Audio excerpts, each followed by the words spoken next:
I came this morning, I wasn't here yesterday, and I didn't expect to feel so emotional. I've just been sitting and trying to calm myself. For some reason, this space is extremely emotional for me, and I'm trying to find words around why. I actually had an outline of what I wanted to share in a video, but I think I'm going to ditch that and share from my heart. And if you would please bear with me, it might just come out in a jumble. At the door, there's a poster about the teach-in, and there's a picture of an elephant, or two elephants, a baby elephant with its mother. And that, just to present, that is actually where I'm from, which is Borneo. And it says there that the elephant poisoning by commercial palm oil plantations in Indonesia, actually it was in Malaysia, and we don't know yet if it is poisoning by palm oil plantations. But just before coming out here in April, I went to visit Baby Kejora, which is who the elephant is called, Baby Kejora, named after the timber concession where the elephants were poisoned. After 3 months, we still have no idea who did it, and I've been embroiled in the investigations, and it's really difficult to find out who, because so many people have so much to hide, and I've been trying to just uncover and uncover and uncover, and to find out the truth.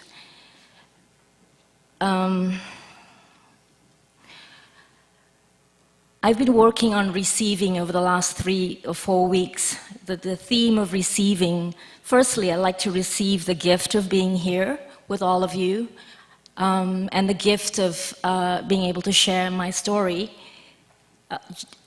Jerry made it possible. I was supposed to return to Borneo, and I decided to stay on. And I know now why I stayed on. I feel at home for some reason. This region seems to be my home. My name is Cynthia Ong, Cake Swan. I am of Chinese Filipino descent. I am of Malaysian citizenship. I am based in Borneo. Part of Malaysia is on the island of Borneo. And I'm a sometime US resident. 6 of my male ancestors who have origins in the Philippines were executed during the Second World War because of their work in the liberation of the then British North Borneo. And they were executed within days of each other, and I'm talking about my great-grandfather, my grandfather, and granduncles. And so it's very close to my heart. And in fact, 3 months ago, I don't know if you know about this, but some peoples from the southern part of Philippines, from the Sultanate of Sulu, came to North Borneo, Sabah, the state that I'm from, and to exercise a historical claim on what they felt was their land. And overnight, my people, my Sabahan people, became racist and afraid and bigoted, and our government, our people asked the government to intervene and exercise military power. And there were about 100 people, most of whom were not armed, who had come from the Philippines. And we brought in 7 battalions, 7,000 men, and jet fighters, and bombed them. And it was very difficult to be there at that point in time. And also the peoples who had invaded were my mother's peoples from the southern part of Philippines.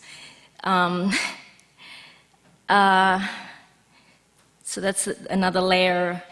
And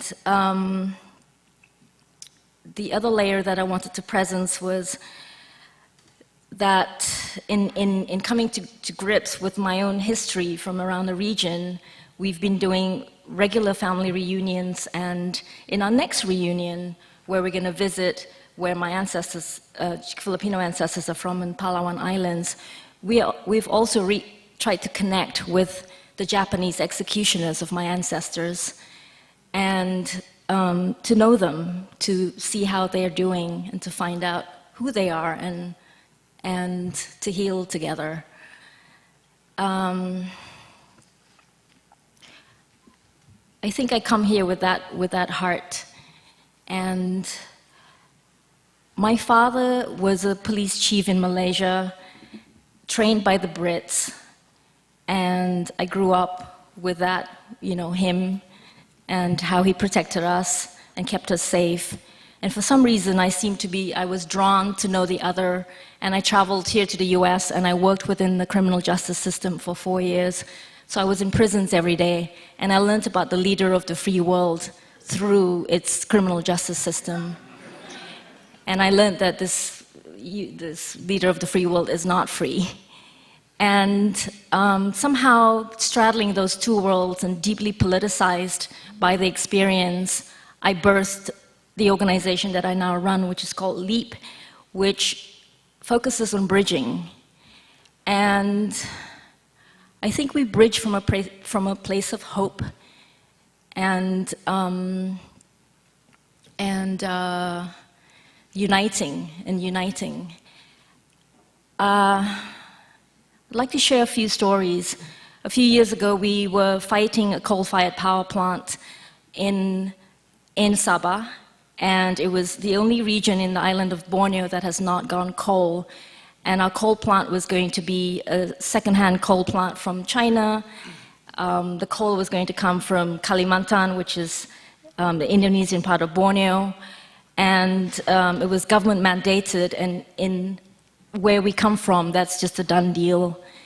And some of our partners and I decided that, if we were not going to do everything we could to stop it, we may as well just close shop. So we just went into it, and the main thing we did, I think, was we built a coalition, a civil society coalition that then mobilized a people's movement. And it was something of an awakening for us in Sabah. And we engaged with allies here across the Pacific.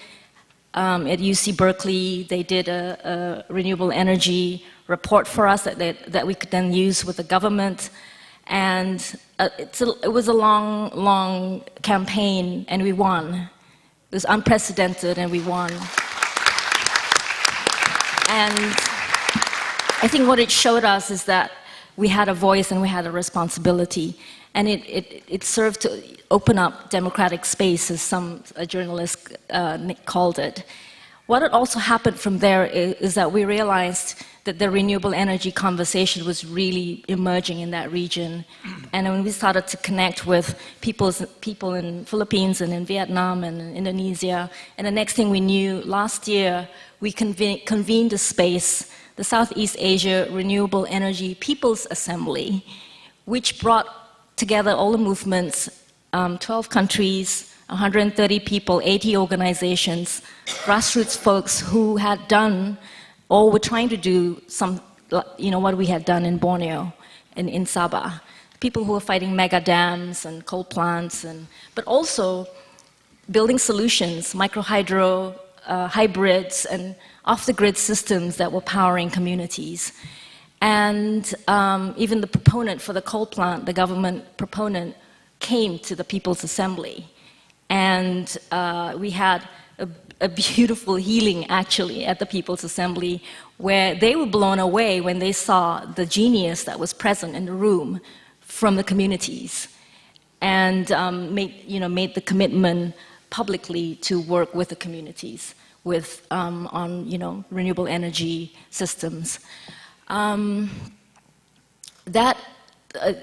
awakening of the civil society movement in our part of the world and the mobilizing of people's movements also brought us very strongly to the table with government and industry. And over the last 2 years, my organization has been facilitating a conversation with our state government and engaging with indigenous leaders, industry leaders, civil society leaders, and government leaders. And we've come together collectively to a vision to put in place, starting this year, a 25-year transition towards an equitable green economy for our state. And this is in partnership with regional allies as well as groups over here in the US. And in fact, when I return, we sit down with the US State Department, the Indonesian government, and the Consumer Goods Forum, 400 of the biggest companies in the world, and eyeball each other. So what we're putting on the table to them is, here's a region in our part of the world ready to make the shift towards closing the loop on ourselves, and we need your partnership. And I know we will fight, and I hope we can fight gracefully, but we know that we need to engage with them. And in that spirit, also, you've heard of palm oil. Malaysia and Indonesia are the world's largest producers. And the message that you hear a lot from especially Global North NGOs is boycott palm oil. Palm oil is bad. The oil palm plant is actually a gift to the planet in many, many ways. It's extremely efficient. It yields incredible amounts in comparison with soybean oil or rapeseed oil. So it's not a simple solution for us. And Malaysia and Indonesia, palm oil is a trading imperative. Our countries would collapse without palm oil. And schools and healthcare and roads, et cetera, would be affected.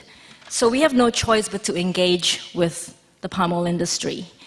And I'm working with an Indonesian group, a Filipino group, an Australian group, and ourselves in designing the roundtable for sustainable palm oil in Medan in November. And what we're hoping to do is intervene in the conversation and try to create a design so that we can come together in a different way. And then the other story I wanted to tell you about is the Sumatran rhino, which is a 40 million year old mammal, which is about to go extinct. There's about 80 animals left in Indonesia and Malaysia.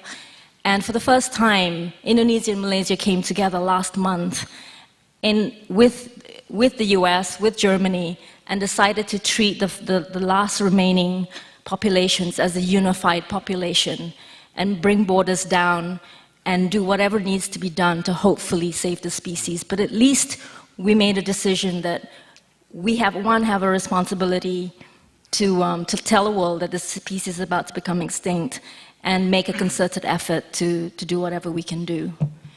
So I think, in closing, what I wanted to say was,